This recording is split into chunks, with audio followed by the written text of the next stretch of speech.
merasakan setiap gerakan sholat itu, di sini kemudian sholat kita nggak punya pengaruh apa-apa, nggak ada rasa apa-apa. Kita masih terpaksa untuk sholat. Semestinya sholat itu adalah masa di mana kita terputus dengan dunia. Allah jadikan sholat kita 5 kali sehari, dengan waktu subuh, dengan waktu zuhur, dengan waktu asar, maghrib. Pertanyaan besarnya adalah, kenapa Allah atur waktu itu renggang dan senggangnya seperti itu? Kenapa subuh dengan zuhur jauh? Kenapa zuhur dengan asar dekat? Asar dengan maghrib dekat? Maghrib dengan isya dekat? Isya dengan subuh jauh? Kenapa?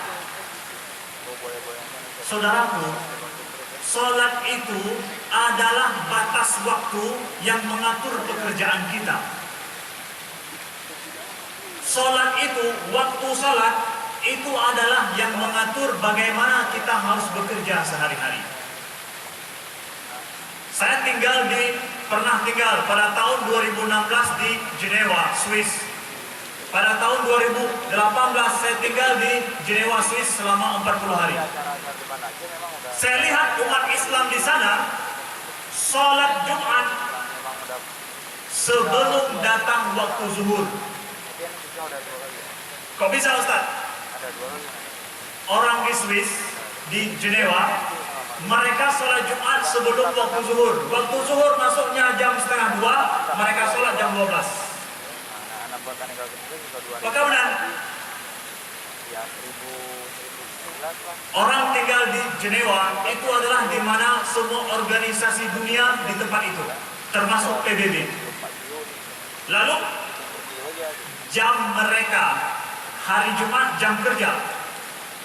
Jadi jam 12 itu adalah masa mereka kalau bahasa kita isoma, istirahat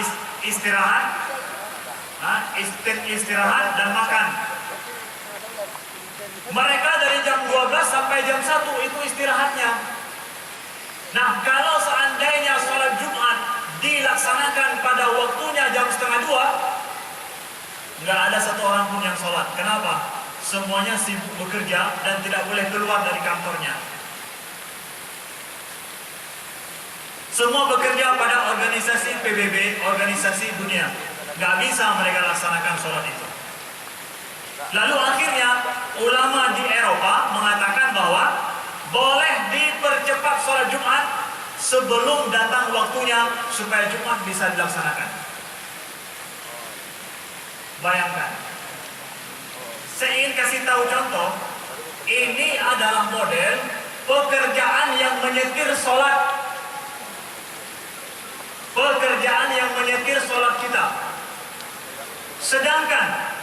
Sedangkan dalam Islam mau tegakkan syariat Islam, jadikan sholat kita ini yang pekerjaan kita yang jangan diatur oleh, jangan sholat mengatur pekerjaan, tapi pekerjaan yang mengatur sholat kita. Jangan pekerjaan mengatur sholat kita, tapi sholat kita ini yang mengatur pekerjaan. Pada saat kita sholat zuhur di mana kita dalam kondisi capek sekali, kemudian kita putus dengan dunia. Soalnya kita membersihkan diri menghadap kepada Allah. Kemudian buat pekerjaan yang sampai waktu asar. Tidak panjang. Kenapa? Saya harus menantikan waktu asar. Kemudian dari asar juga sampai ke maghrib, buat pekerjaan yang sesuai dengan itu supaya maghrib kita tidak terlambat. Dan terus seperti itu, saudaraku sekalian. Jadi dengan demikian, sholat itu akan menjadi karakter membentuk kepribadian kita dan juga akan membentuk sosial kita di masyarakat dalam pekerjaan kita. Di akhir daripada ini, saya cerita sedikit tentang masalah sholat berjamaah kita. Kenapa jamaah di Aceh ini tidak makmur seperti di tempat orang lain? Jamaah di tempat kita dalam kondisi yang sulit sekali. Padahal Nabi SAW pernah mengatakan, aku akan membakar rumah. Aku ingin membakar rumah orang-orang yang tidak mau pergi kepada sholat berjamaah. Sholat berjamaah itu adalah bentuk daripada persatuan umat Islam yang dibuat dalam sunnah Nabi Sallallahu Alaihi Wasallam. Ada masjid-masjid kita, masjid tempat di mana kita berbeda pendapat. Ada masjid-masjid di tempat kita, masjid justru itu yang memisahkan kita, bukan menyatukan kita. Ini sangat memilukan sekali saudaraku sekalian. Maka dari sini kita ingin bagaimana ke depan sholat kita berjamaah itu perlu ada pedoman. Pemerintah betul-betul memperhatikan bagaimana masyarakat ini betul-betul bisa melaksanakan sholat sebagaimana diperintahkan oleh Nabi. Kata Nabi SAW, siapa saja di suatu tempat tidak dikumandangkan azan dan tidak dilaksanakan sholat, maka di tempat itu telah dikuasai syaitan. Dikuasai syaitan tempat itu. Dalam mazhab Imam Syafi'i dan mazhab-mazhab yang lain, maka orang yang tidak melaksanakan sholat berjamaah di tempat itu yuqatal, diperangi. Dumnale kampung tanya, maaf ini kampung saya, kampung Aceh, di Aceh. Berapa banyak kampung Aceh yang di kampung kita tidak melaksanakan sholat berjamaah? Dalam hukum fikih itu diperangi. Nyan payah taprang urunya kepada hana subah dan hana sholat berjamaah.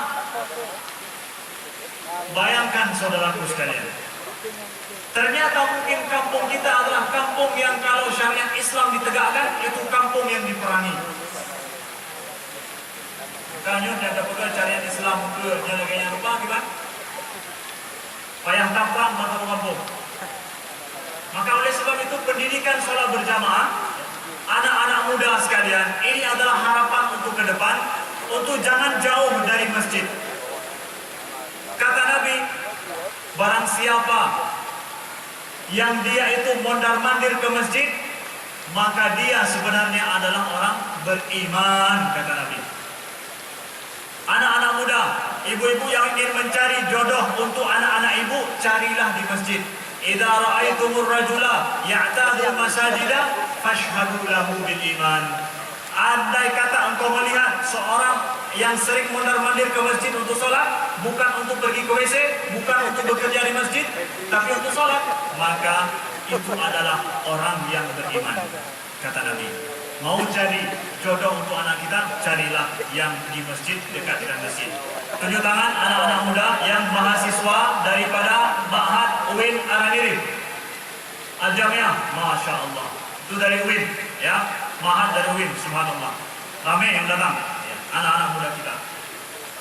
Baik, ada pertanyaan yang sedikit yang masuk dari luar tentang, Ustaz, gimana maksud daripada Masjid Aqsa sebagai kiblat utama umat Islam? Pertama, Masjid Aqsa kiblat umat Islam dan kiblat daripada semua nabi-nabi sebelum ini. Kebanyakan nabi-nabi daripada Bani Israel. Nabi Musa, Nabi Isa itu adalah berasal daripada Baitul Maqdis, tinggal di dekat dengan Baitul Maqdis. Kemudian banyak nabi-nabi daripada Bani Israel itu adalah di sekitar Baitul Maqdis. Maka Baitul Maqdis dijadikan sebagai kiblat karena banyaknya para nabi lahir di sekitar Baitul Maqdis. Lalu kemudian diarahkan kiblat oleh Allah ke Mekah Al-Mukarramah. Itu adalah sebuah kemuliaan bagi Nabi Muhammad. Ada kiblat khusus bagi beliau, berbeda dengan kiblat yang sebelum ini. Baitul Maqdis, kenapa jadi kiblat pertama? Karena di situ banyak nabi diturunkan oleh Allah Subhanahu wa taala, khususnya nabi-nabi Bani Israel. Kemudian, Ustaz, bagaimana dengan masalah apakah boleh kita memahami bahwa Nabi Muhammad itu Isra dan Mi'raj dengan ruhnya saja karena beliau berubah menjadi cahaya? Tidak bisa. Kenapa? Karena Nabi Muhammad SAW berisra dan Mi'raj adalah sebagai mukjizat. Maka mukjizat kalau dipahami Nabi berubah menjadi sinar, menjadi cahaya, itu adalah suatu hal yang biasa. Cahaya itu bisa menembus di kecepatan tinggi. Tapi ijma' para ulama bahwa Nabi Muhammad dengan ruh dan jasad sekalian. Jadi kok bisa jasad ini bergerak seperti cahaya lebih cepat? Itulah namanya mukjizat daripada Nabi kita, ya, diberikan oleh Allah kepada Nabi kita Muhammad sallallahu alaihi wasallam. Baik, di akhir daripada ini saya akan bertanya sebuah kuis untuk adik-adikku sekalian yang hadir di sini. Ada berapa pertanyaan? Satu? Panitia? Satu pertanyaan. Satu pertanyaan kepada adik-adikku sekalian atau para jamaah sekalian yang berhadir di sini. Sebutkan ini yang paling depan ya. Belakang semuanya boleh, tapi yang paling cepat bangun ya, itu yang akan kita tunjuk. Nggak cukup dengan tangan, tapi yang cepat bangun mengangkat tangan. Siap? Sebutkan 5 rukun salat. Ya, paling ujung. Silakan di dekat tiang sana.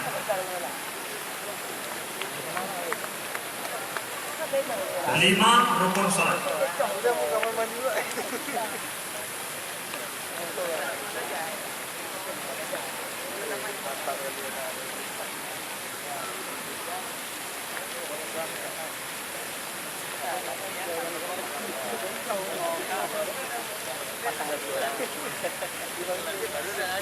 Kalau ada satu yang salah, maka langsung akan kita ganti pertanyaan lain. Assalamualaikum warahmatullahi wabarakatuh. Waalaikumsalam warahmatullahi wabarakatuh. Nama saya Haikal Al-Ghifari. Saya tinggal di Darussalam dan kota Indonesia ini nomor 12 Ya. Sebelumnya saya bertanya dulu, ini harus berbulkan atau tidak apa-apa? Enggak apa-apa. Pokoknya masuk dalam 5 itu rukun salat. Yang pertama ada niat, ada berdiri tegak, ada takbiratul ihram, ada membaca Al-Fatihah, ada rukun. Bagus, lengkap 5, alhamdulillah. Selamat untuk Rifat. Naik ke atas. Naik ke atas kertas.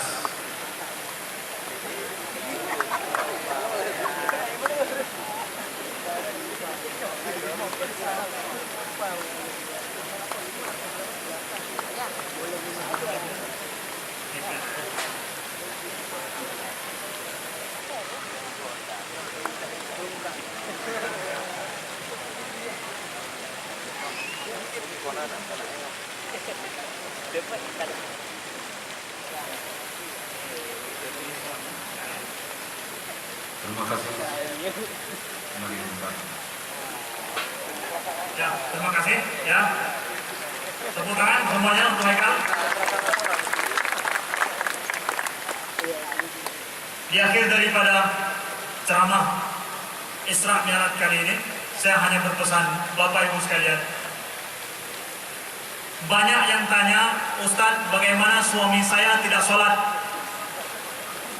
Banyak yang tanya, Ustadz, suami saya tidak sholat. Saya jawab, ibu-ibu sekalian, kalau seandainya waktu ibu dulu menikah, tidak mau ada laki-laki yang merokok sebelum menikah, dan tidak mau suami perokok, mungkinkah suami perokok ibu dapatkan?